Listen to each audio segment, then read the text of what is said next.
বৃষ্টিতে ভিজতে হয়। বাইক চালকরা বলছে আগে 7-8 ঘন্টা দৌড়াদৌড়ি করতে পারতাম, এখন তেলের কারণে 3 ঘন্টা বাইক চালানোর সময় পাই না। জনজীবনের সকল ক্ষেত্রে এই দুঃসহ যাতনা নেমে এসেছে, আর সরকার জাতিকে বলছে তেলের কোনো অভাব নেই। এটা অবশ্য কি তেলের অভাব কার জন্য নাই এটা বলে নাই।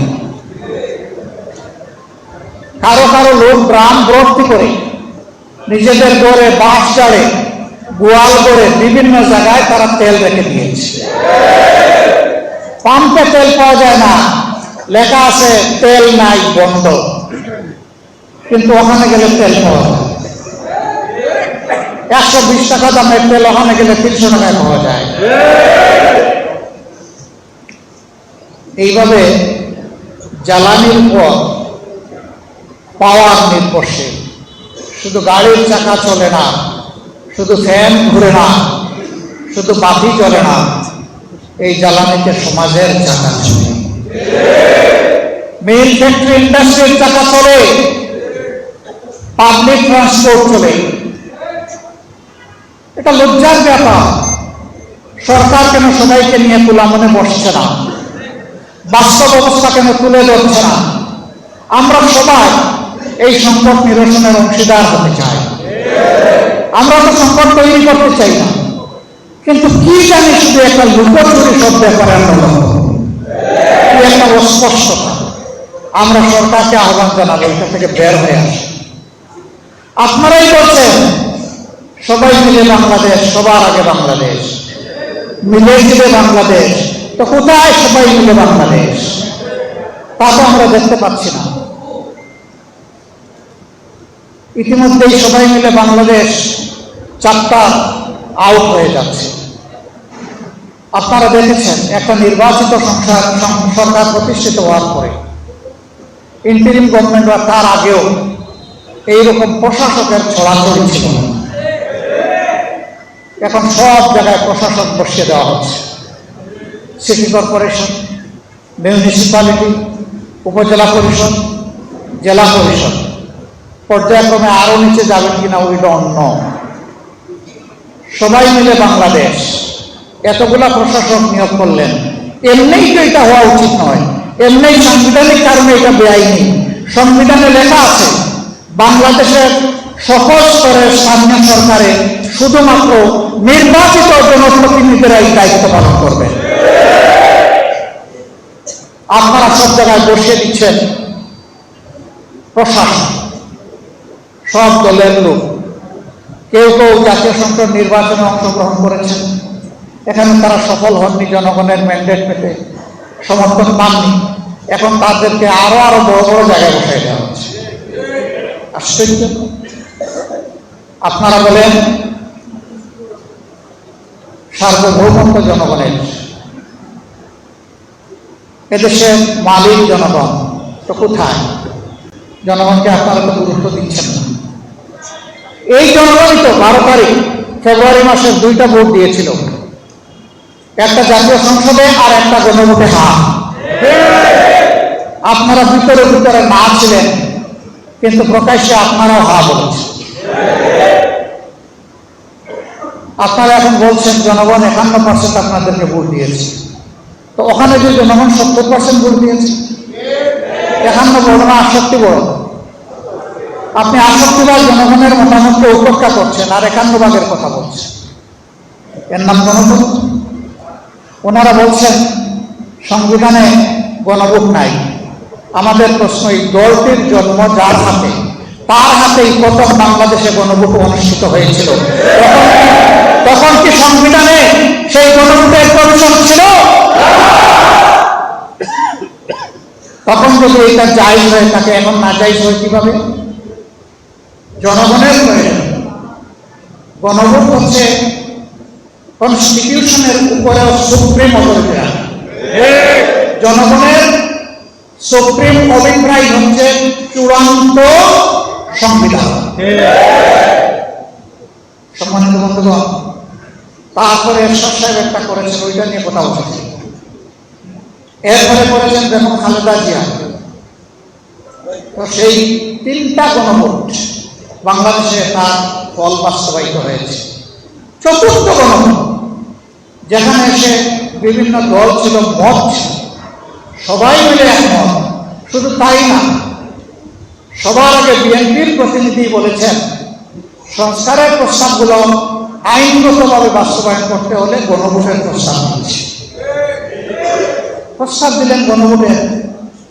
আমরা ইলেকশনের দিন পর্যন্ত সবাই এক ছিলাম। এরপরে যখন দেখলেন যে আপনারা যেভাবেই হোক, যে মেকানিজমেই হোক, আপনারা 2/3 বেশি হয়ে গেছেন, তখন রাতারাতি আপনাদের মত বলতে গেল। আমরা তো আমাদের জায়গায় আছি। যাদেরকে বলেছিলাম আপনারা প্রতিনিধিত্বের জন্য আমাদেরকে একটা ভোট দিবেন আমাদের প্রতি, আর রাষ্ট্র মেরামতের জন্য, নতুন একটি প্রত্যাশার বাংলাদেশ গড়ে তোলার জন্য আপনারা গণভোটে হাত জনগণ দিয়েছে। তারা এখন মানবেন না। এখন তারা সংবিধান সংশোধন করবেন। সাংবাদিক বন্ধুরা জিজ্ঞেস করে সংশোধন আর সংস্কারের তফাৎ। একটা হচ্ছে পুরানা জামা ছিঁড়ে গেছে, ওইটাকে কেটে ঝুলা দিয়ে পরানো। আরেকটা হচ্ছে গায়ের জামা 3টা অংশ, ছেঁড়া অংশটা পুরা ফেলে দিয়ে সেখানে নতুন জামা পরানো। আমরা ওই কাটা ছেঁড়া জামা আর জাতির গায়ে পরাতে চাই না। এই সংবিধান 17 বার 16 বার সংশোধন হয়েছে। এত সংশোধনের মধ্যে ফেসিবাদ আসলো কিভাবে? সংবিধানের যে ধারাগুলোর কারণে ফেসিবাদ জন্ম নেয়, আমরা ওই ধারাগুলাই সংবিধান থেকে আমরা নির্বাচনের নামে সংস্কার করতে চাই। সরকারি দল বলছেন তারা সংস্কার মানবেন না, তারা সংশোধন করবেন। আমরা তাদেরকে অনুরোধ করব, যদি গণতন্ত্রে আমরা সবাই বিশ্বাসী হই, আসুন গণভোটে আমরা সবাই এক হয়ে যাই। হ্যাঁ, সংকট আপনারা তৈরি করেছেন। এর নিরসন হওয়ার কথা ছিল 15 মার্চের ভিতরে। আপনারা আপনাদের দায়িত্ব পালন করেন না, এই জন্য এই সংকট তৈরি হয়েছে। আমরা 2টা শপথ দিয়েছি, আপনারা একটা নিয়েছেন। আপনাদের দায়িত্ব ছিল সংস্কার পরিষদের সভা আহ্বান করার জন্য দায়িত্বশীল ব্যক্তিকে লিখিত অনুরোধ জানানো। আপনারা শুধু অনুরোধ করেছেন জাতীয় সংসদ অধিবেশনের জন্য, সংস্কার পরিষদের জন্য করেন নাই। আপনারা আপনাদের দায়িত্ব পালনে ব্যর্থ হয়েছেন এবং জনগণের সাথে দেওয়া কথা আপনারা লঙ্ঘন করেছেন। আমরা আমাদের জায়গায় রয়ে গেছি। আমরা সরকারি দলকে বলবো, এখনো সময় হাতছাড়া হয়ে যায়নি। আমরা চেয়েছিলাম সংসদের ভিতরে সমাধান হোক, আপনারা সুযোগ গ্রহণ করেননি। আমাদেরকে ফেলে জনগণের এই রায় বাস্তবায়ন করার জন্য জনগণের কাছে আপনারা আমাদেরকে আসতে বাধ্য করেছেন। যেই জনগণ খালি হাতে সশস্ত্র দুর্বৃত্তদেরকে মোকাবেলা করে 5 আগস্ট পরিবর্তন এনেছিল, সেই জনগণের মৃত্যু হয় না। এই জনগণ এখনো জীবিত, এখনো জাগ্রত। বিশেষ করে আমাদের যুব সমাজ, যাদের নেতৃত্বে শেষ চেষ্টা পালাতে বাধ্য হয়েছে, আমরা তাদেরকে বলবো, তোমরা তোমাদের বিপ্লবের যে খালি হাতের হাতিয়ার, অর্থাৎ দেশপ্রেম এবং ইমানের হাতিয়ার, সেটাকে আবার শান্ত করো। যেমন আগে নেমেছি, এখন আবার নামবো এবং ইনশাআল্লাহ জনগণের এই দাবি আমরা আদায় করে ছাড়বো। এ দাবি আদায় না হওয়া পর্যন্ত একটি ইনসাফ ভিত্তিক বাংলাদেশ গঠন করা অসম্ভব। ফেসিবাদ একটা রোগ, নির্দিষ্ট রোগী মারা গেলেও ফেসিবাদ মারা গেছে এটা বলতে পারবেন না। এটা একজন থেকে আরেকজনের সংক্রমিত হয় এবং সেই সংক্রমণ ইতিমধ্যে আমরা লক্ষ্য করছি। জনগণের রায়কে অবলীলায় অগ্রাহ্য, অপমান অস্বীকার করার নামে হচ্ছে ফ্যাসিবাদের সূচনা। আমরা দেশে আর ফ্যাসিবাদ চাই না। এখন যারা সরকারি দলে তারাও বড় মজলুম ছিলেন, আমরাও বড় মজলুম ছিলাম, গোটা জাতি মজলুম ছিল। আমরা সাবেক এবং বর্তমান সকল মজলুমকে বলবো, আসুন আমরা আবারও জুলুমের বিরুদ্ধে ঐক্যবদ্ধ হই। ইনশাআল্লাহ জনগণের ন্যায্য অধিকার জনগণের হাতে তুলে দেওয়া পর্যন্ত 11 দল এবং বাংলাদেশ জামাত ইসলামের লড়াই অব্যাহত থাকবে। আমাদের বিশ্রাম নেওয়ার কোনো জায়গায় কি নয়, দুনিয়া লড়ে দেওয়ার জায়গা। আল্লাহ তাআলা যদি মেহরবানি করেন বিশ্রাম আমরা নেব, আল্লাহ তাআলার জিম্মায় নেব ইনশাআল্লাহ। সংসদে টিকিট বিক্রি একটা কথা উঠেছে, আমার একটা টিকিট বড় আপনাদের কারো কাছে আছে? জান্নাতের টিকিট নাই? আচ্ছা, পাবলিকের কাছে পাইলাম। সাংবাদিক বন্ধুগণ, আপনাদের কাছে কি জান্নাতের কোনো টিকিট আছে? আপনাদের কাছেও নাই, এখানেও পাওয়া গেল। এবার সংসদে যারা বলেছেন তাদের কাছে আমরা টিকিট চাই, যে ওই টিকিট একটা টিকিট হলে আমাদের দেবে। দেখি এই টিকিটটা কে ইস্যু করলো, আমরা একটু দেখতে চাই। কাউকে বোকা ভাবার কোনো কারণ নেই। আমি শুধু জ্ঞানী, আমি শুধু চালাক, আর বাকি সমস্ত লোক বলে এটা যেন কেউ চিন্তা না করে। যার যার জায়গায় সবাই 3.5 হাত একেবারে কাটায়।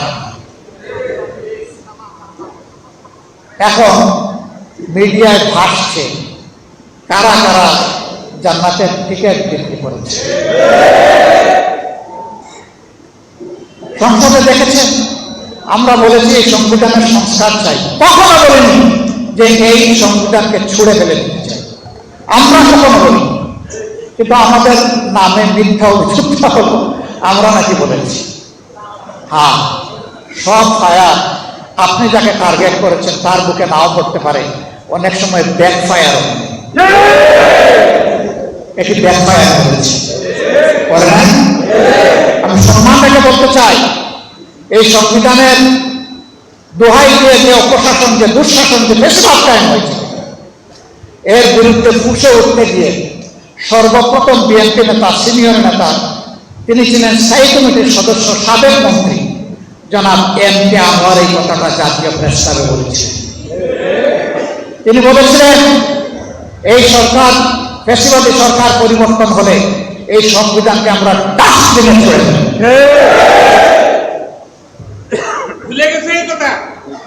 তারপরে আপনারা দেখেছেন বেগম খালেদা জিয়া নিজেই বলেছেন জনগণের সরকার প্রতিষ্ঠিত হলে এই সংবিধানকে ছুঁড়ে ফেলে দেওয়া হবে। সংসদে এই কথা বলে যিনি আমাদেরকে লজ্জা দিতে চেয়েছিলেন তিনি বুঝেন নাই জনগণ জাগ্রত এবং ব্যাখ্যায় আসবে।